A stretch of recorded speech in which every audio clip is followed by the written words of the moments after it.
अभी मैंने कल ही एक शॉर्ट वीडियो बनाया था जिसमें कि मैंने बताया कि कैसे मैंने खुद को ओसीडी होने से बचाया। जो इंट्रूसिव थॉट कभी कभार मेरे मन में आ जाते थे, मेरे दिमाग में आ जाते थे, कैसे मैंने खुद को बताया। आज मैंने सोचा कि उसके बारे में डिटेल वीडियो में आप सबको बता दूं कि कैसे इंट्रूसिव थॉट से लड़ना है या क्या करना है, उसका कैसे जवाब देना है, ताकि अपने आप जो आपकी ओसीडी आपको हो गई है उससे आप जीत सकें और अपनी अच्छी खासी ज़िंदगी को बिता सकें। नमस्कार दोस्तों, आप सबका स्वागत करता हूँ मेरे चैनल पे। इंट्रूसिव थॉट्स आप सब जानते ही होंगे कि ऐसे थॉट्स, विचार, इमेजेस, अर्जेस जो हमारे मन में आती हैं, दिमाग में आती हैं, जिसको हम नहीं चाहते हैं। वो हमारे मन में कोई इमेज आ जा रही किसी पूरे इंसान की, जिसको लेकर हमें कंपल्शंस करना पड़ जा रहा है। कोई विचार आ जा रहा है कि हाथ साफ नहीं है, चेक कर लो नोट, बार बार चेक कर लो। कोई अर्ज आ जा रही है, तो उसको कैसे काउंटर करना है, उससे लड़ना है कि क्या करना है, ये बात आप सबको समझनी है। जो तरीका मैं आपको बता रहा हूँ ये घर बैठे आप खुद को ठीक कर सकते हैं, लेकिन इसकी कुछ शर्तें हैं। ये शर्तें आप ध्यान रखिएगा, तभी आप ठीक हो पाएंगे। सबसे पहला जो शर्त होता है विश्वास। विश्वास इस बात का कि हाँ, इस तरीके से ठीक हुआ जा सकता है। ठीक है, सबसे पहली शर्त ये। दूसरी शर्त ये है धैर्य, पेशेंस। पेशेंस होना बहुत ज़रूरी है, क्योंकि अगर मैं बिना दवा के आपको बता रहा हूँ ट्रीटमेंट, तो उसमें कई बार फिजिकल सिम्टम्स आ जाते हैं। घबराहट, बेचैनी होने लगती है, इंसान कई बार सोचता है कि ठीक नहीं हो रहा है, ये तरीका वर्क नहीं कर रहा है, ऐसे काम नहीं कर रहा है। इन चीज़ों पे आपको ध्यान देना होगा, अपने आप को डिस्ट्रैक्शन टेक्निक्स में ले जाना होगा, ब्रीदिंग एक्सरसाइजेस करनी होंगी जब भी आपको घबराहट, बेचैनी हो रही है। धैर्य रखना होगा इस पूरे प्रोसेस में, उस तरीके में कि नहीं, इस तरीके से भी ठीक हो जा सकता है। और मैं ये बात मानता हूँ कि जो ओसीडी है, फोबिया है, डिप्रेशन है, या जो भी मानसिक रोग हैं, इसकी बहुत सारी बुराइयाँ तो हैं ही कि ज़िंदगी ख़राब कर देती है, इंसान परेशान हो जाता है। लेकिन इसकी एक अच्छाई ये भी है कि आप वीडियो देखकर खुद को घर बैठे ठीक कर सकते हैं। देखिए, बातें माननी होती हैं, सीधी बातें समझिए। अगर किसी को मानना है तो 2 मिनट की बातों से भी ठीक हो जाएगा। जिसको बातें नहीं माननी है या कई बार बीमारी बहुत बढ़ जाती है, तो वो आधे-आधे घंटे की कंसल्टेशन में पेशेंट ठीक नहीं होते हैं। मैं अपनी ही बात बताऊं, कई बार मैंने पेशेंट्स को सिर्फ 2 लाइन बोली है, 2 मिनट की बातें कही हैं, उससे पेशेंट बहुत ठीक हो गया है। और कई बार पेशेंट अगर बातें नहीं मान रहे हैं या बीमारी में उलझ गए हैं या नहीं कर पा रहे हैं या गिव अप कर दे रहे हैं, तो आधे-आधे घंटे बात करने के बाद भी पेशेंट ठीक नहीं हुए हैं। ये सच्चाई है। तो मैंने जो 6000 ओसीडी पेशेंट्स देखे हैं, मैं उनके अनुभव से बता रहा हूँ कि बातों को मानिए, प्रैक्टिस करिए बार बार। ये हमेशा मैं वर्ड बोलता हूँ कि प्रैक्टिस करिए बार बार। क्या प्रैक्टिस करना है बार बार? प्रैक्टिस यही करना है कि जो आपके थॉट हैं, जो आपके विचार हैं, जिससे आप जूझ रहे हैं, उसको लेकर प्रैक्टिस करना है बार बार। तो मैं कुछ एग्जांपल्स के थ्रू बताऊंगा। मैं ऐसे रैंडम वीडियो में बना रहा हूँ, कोई स्क्रिप्टेड वीडियो नहीं है। तो जो मैं कहना चाह रहा हूँ, अगर आप वीडियो पूरा देखेंगे तो पूरे अच्छे समझ जाएंगे। सबका कंडीशन अलग है। वीडियो मैं किसी एक इंसान के लिए तो बना नहीं रहा हूँ, ऐसा कोई एक पेशेंट की कंसल्टेशन तो हो नहीं रहा है। अगर आपकी बीमारी हल्की फुल्की माइल्ड ओसीडी है, मॉडरेट ओसीडी है, सीवियर ओसीडी है, एक्सट्रीमली सीवियर है, तो सबका ठीक होने का टाइम अलग अलग होगा। सबकी बॉडी कंडीशन अलग है, सबकी फिजिकल कंडीशंस अलग हैं, एनवायरमेंटल कंडीशंस अलग हैं, फैमिली कंडीशंस अलग हैं। कोई गरीब है, कोई अमीर है, कोई विश्वास करता है, कोई विश्वास नहीं करता है, कोई बातों को प्रैक्टिस करता है, कोई नहीं करता। तो सभी की कंडीशंस अलग अलग हैं। मैं इन जनरल बता रहा हूँ। और मैंने सीवीआरटी को लेकर बताया ही था कि वाइबॉक्स स्केलिंग होता है, जिसको लेकर वीडियो मैंने बना दिया है, आप जाके देख सकते हैं मेरे चैनल पे। तो बात आती है ट्रीटमेंट की, लेकिन मोटा मोटी ट्रीटमेंट लगभग सबका सेम ही होता है, जो मैं कहना चाहता हूँ। क्योंकि सबका ब्रेन ऑलमोस्ट सेम होता है, थोड़ा बहुत किसी का आईक्यू कम, किसी का आईक्यू ज़्यादा, ऐसा चीज़ हो सकता है। बात ये आती है कि इंट्रूसिव थॉट जो आते हैं, ये हमें आते ही क्यों हैं। सीधा सा जवाब है, जैसे एक फैक्ट्री होती है, फैक्ट्री में कोई सामान बन रहा होता है। तो आप कभी किसी फैक्ट्री में गए हैं या कहीं भी देखा होगा, तो ऐसा क्या पॉसिबल नहीं है कि वहाँ पे कोई सामान ख़राब बन जाए। मशीनरी तो सेम ही होती हैं, सब कुछ सेम होता है, फिर भी डिफेक्ट आ जाता है ना। या कई बार, जैसे मैं एग्जांपल पहले बताया था कि भाई सब्जी हम लोग लेके आते हैं, घर में मम्मी या बहन सब्जी काटती है, तो कई बार ख़राब सब्जी निकल जाती है, सड़ा हुआ आलू निकल जाता है या कुछ भी निकल जाता है। तो ये एक नॉर्मल प्रोसेस है कि इंट्रूसिव थॉट आना एक नॉर्मल प्रक्रिया होती है। हमारे जो दिन भर में 24 घंटे में 60 से 80 हज़ार थॉट आते हैं। अब जो ओवर थिंकिंग कर रहे हैं, एक्सट्रीमली ओवर थिंकर है, तो उनको तो ज़्यादा ही थॉट आते हैं। 60,000 में से 1000-2000 थॉट्स, या कुछ थॉट्स को रैंडम होना या कुछ इररिलेवेंट होना, जिसका हमारी लाइफ से कोई मकसद नहीं है, उसका होना बिल्कुल नॉर्मल होता है। बस बात कहाँ अटक जाती है कि जब उस पर हम ध्यान दे देते हैं, जब उस पर हम ध्यान दे देते हैं, उसको मानने लगते हैं, उस थॉट को अपना मानने लगते हैं, तब वो बीमारी बन जाने लगती है। जैसे मैं अपना एग्जांपल, जैसे मैंने कल बताया था शॉर्ट्स में, मैं अपना एग्जांपल बताऊं कि जैसे मैं अपने क्लिनिक का ताला लॉक किया, फिर मैं चला गया, फिर मेरे मन में थॉट आया कि नहीं, जाके चेक कर लेता हूँ ठीक से लॉक है कि नहीं, हिला के देख लेता हूँ लॉक है कि नहीं लॉक है। नहीं तो मेरा कुछ सामान चला जाएगा, कुछ हो जाएगा, पैसे चले जाएंगे, कोई बात हो जाएगी। एक बात इसमें जानने की है कि हमारा जो ब्रेन होता है, जो हमारा अमिगडाला होता है, जो फियर सेंटर होता है, कई बार वो क्या होता है ना, उसका काम होता है कि हमें सुरक्षित रखना। हमारा जो ब्रेन होता है उसका काम होता है सुरक्षित रखना। तो कई बार हम फ्यूचर को लेकर डरने लगते हैं, तो इसलिए हमें सेफ रखना चाहता है वो। तो इसलिए उसको लगता है कि जो भी हमारे ब्रेन के लिए बहुत इंपॉर्टेंट होता है, जैसे मेरे केस में यहाँ पे वो क्लिनिक का ताला लॉक करना इंपॉर्टेंट था। बहुत लोगों के लिए कुछ और इम्पॉर्टेंट होता है, कई लोगों के लिए सर्टिफिकेट भाई इंपॉर्टेंट्स होते हैं, बहुत लोगों के लिए पैसा बहुत इंपॉर्टेंट होता है। आपकी ज़िंदगी के लिए जो भी इम्पॉर्टेंट है, बहुत ज़्यादा जो भी चीज़ बहुत इंपॉर्टेंट है, चाहे वो रिलेशनशिप इंपॉर्टेंट है। जैसे कई बार बहुत लोगों को मन्नत ओसीडी हो जाती है कि भाई हम मन्नत मांग लें, उसको पूरा नहीं किया तो मेरे घर वालों को कुछ ख़राब ना हो जाए, कुछ बुरा ना हो जाए। उनको खुद को लेकर नहीं लगता, लेकिन घर वालों को लेकर लगता है कहीं बुरा ना हो जाए।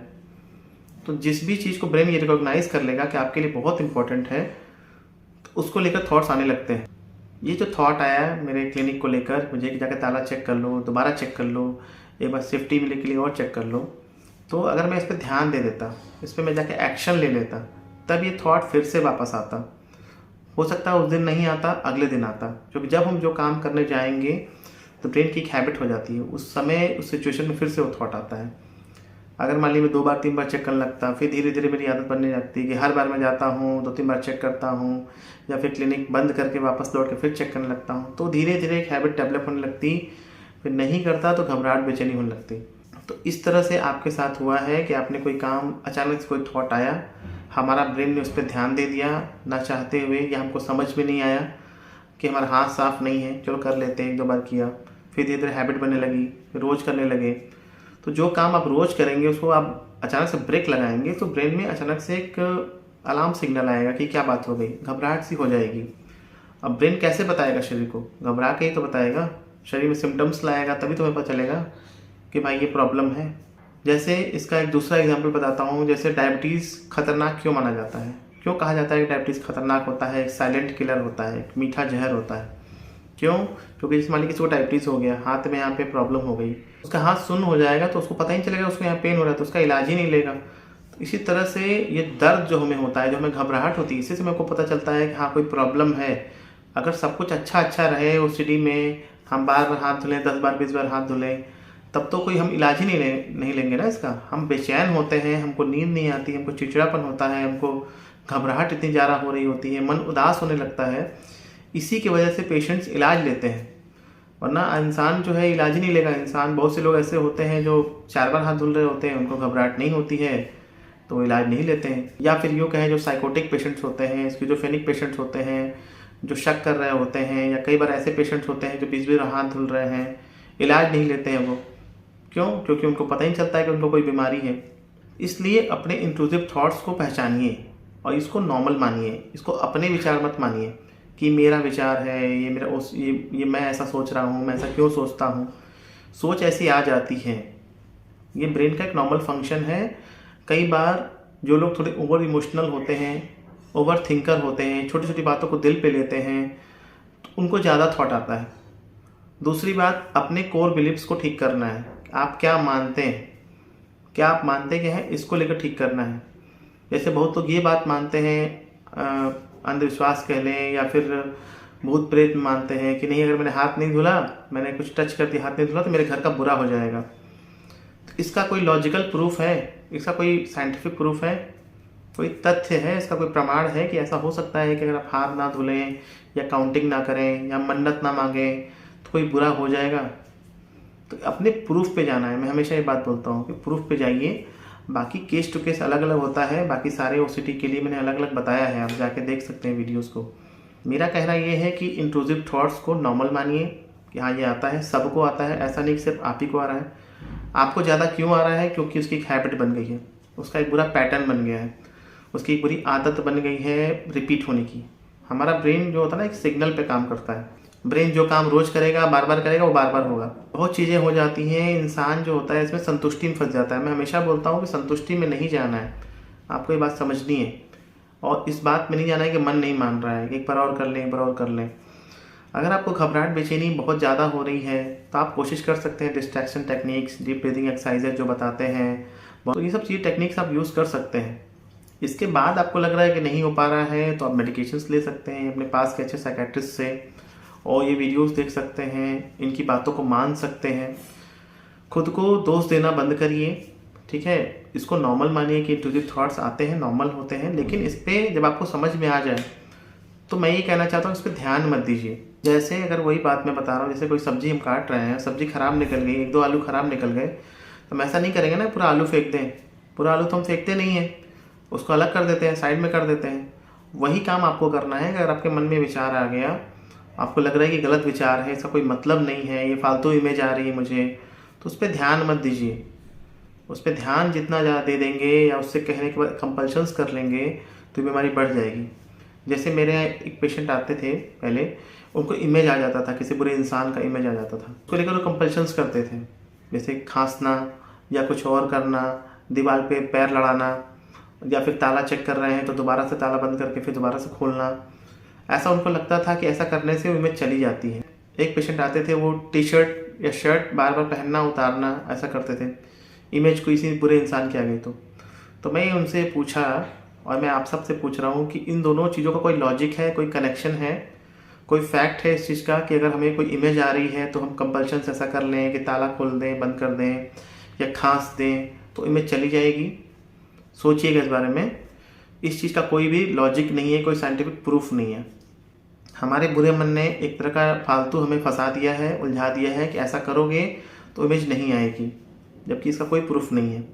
हमेशा प्रूफ पे जाना है, अपने मन से पूछना है कि ऐसा क्यों करना है, कोई इसका लॉजिक है, मैं एक समझदार आदमी हूँ, ऐसा करना क्यों है मुझे। और मन ना माने तो बुरा से बुरा सोच लेना है कि बुरा से बुरा क्या हो जाएगा मेरी ज़िंदगी में, इससे बुरा क्या हो जाएगा। अपना सबसे बुरा सोच के उसको एक्सेप्ट करके आगे बढ़ना है। मान लीजिए आपकी कंपल्शंस बहुत ज़्यादा हैं, 10 बार 20 बार कर रहे हैं, तो एकदम से आप बंद करेंगे तो मुश्किल हो जाएगा। उसको स्टेप वाइज मैनर में धीरे धीरे कम किया जाता है, जितने में आप कंफर्टेबल हो जाएं। जैसे अगर आप 20 बार कर रहे हैं तो उसको 15 बार करिए, अगले 10 दिन तक 15 बार करके 10-15 दिन तक करते रहिए, फिर धीरे धीरे 10 बार करिए, फिर 5 बार, फिर 3 बार। सुधार की तरफ जाना है, इम्प्रूवमेंट होता है ना, इम्प्रूवमेंट सबसे बड़ी चीज़ होती है, प्रोग्रेस। कोई भी इंसान परफेक्ट नहीं होता है, मैं भी परफेक्ट नहीं हूँ। सुधार की तरफ जाते हैं हम सब सुधरते हैं, इम्प्रूवमेंट की तरफ जाते हैं। अगर हम इम्प्रूवमेंट की तरफ जाएंगे, हम सोचेंगे नहीं धीरे धीरे हम सुधर रहे हैं, पहले से हम ठीक हो रहे हैं, अच्छा हो रहे हैं पहले से, तो आप बहुत ज़्यादा ठीक हो जाएंगे। वरना तो ऐसे क्या होगा कि आप एकदम से सोचेंगे तुरंत ठीक हो जाए तो बहुत मुश्किल होता है। ये हमारा ब्रेन है, ब्रेन को ठीक होने में टाइम लगता है, प्रोग्राम होने में टाइम लगता है, ब्रेन को एक आदत में लाने में समय लगता है। इसीलिए कई बार बताया जाता है कि 21 दिन तक करिए या इतने दिन तक करिए, लेकिन ये 21 दिन सबके लिए अलग अलग होता है। जरूरी नहीं कि आप अगर एक हैबिट आप 21 दिन तक लगातार कर रहे हैं तो आप पूरा नॉर्मल हो जाएंगे। वो आपकी इच्छा शक्ति पर डिपेंड करता है कि आप कितना स्ट्रांगली चाह रहे हैं, कितना उसको कर रहे हैं, कितना मन से आप मजबूत हैं, और कितना प्रैक्टिस कर रहे हैं बार बार, कितना इस सिस्टम में बिलीव कर रहे हैं। समझ रहे हैं? क्योंकि ये बात मैं मानता हूँ कि हाँ, ओसीडी जो होती है वो डाउट की बीमारी होती है, शंका की बीमारी होती है। खुद पे विश्वास करना होता है, भगवान में विश्वास करना होता है, डॉक्टर में विश्वास करना होता है, इस टेक्निक में विश्वास करना होता है जो मैं बता रहा हूँ। तो इन चीज़ों को करिए, और इंट्रूसिव थॉट को अपने थॉट्स मत मानिए और इसको अलग मानिए कि हाँ कुछ खराबी निकल गई, कुछ ऐसा डिफेक्टिव प्रोडक्ट है, कोई बात नहीं, थॉट आ गया तो कोई बात नहीं है, इसको अलग करिए, उस पर ध्यान मत दीजिए। अगर आप उस पर ध्यान दे देंगे, उसका मतलब निकालेंगे कि ये थॉट मुझे क्यों आया, या उसको लेकर कंपल्शंस करेंगे तो उलझते रहेंगे। ये बात मुझे बतानी थी इस वीडियो में, और मैंने बताया कल अपने शॉर्ट वीडियो में, आज भी मैंने बताया कि मुझे क्यों ओसीडी नहीं होता है, क्योंकि मैं इन थॉट्स पे ध्यान नहीं देता हूँ। अगर मुझे ताला चेक करने का आया तो मैं बुरा से बुरा सोच लिया, बुरा से बुरा मैंने सोचा कि बुरा से बुरा क्या हो जाए, तो मैंने बोला कि नहीं, मुझे लेकिन बीमार नहीं होना है, क्योंकि मुझे याद है कि मैंने ताला बंद करके ही आया हूँ, मैं डबल चेक करके आया हूँ। नॉर्मली हम ताला बंद करते हैं तो हम उसको हिला के देख लेते हैं। तो फिर ये मुझे थॉट क्यों आ रहा है? क्योंकि मुझे वो परेशान करना चाहता है, मुझे बीमारी के अंदर लपेटना चाहता है। तो मैं तो इस बात को समझता हूँ, और आप भी इस बात को समझ रहे हैं, क्योंकि मैंने सारी बातें बता दी हैं। इतना खुल के शायद ही कोई बताएगा। इस तरह से अपने इंट्रूसिव थॉट को पकड़िए, उसको सॉल्व करिए, उसके सामने लड़ाई करिए पूरी से, और फिर इग्नोर भी करिए उसको। उम्मीद करता हूँ दोस्तों ये वीडियो आपको पसंद आया होगा। जो भी होगा कमेंट करके बताइएगा। चैनल पे नए होंगे तो सब्सक्राइब करिएगा। मिलते हैं दोस्तों कुछ नए शानदार वीडियो में, तब तक के लिए नमस्कार।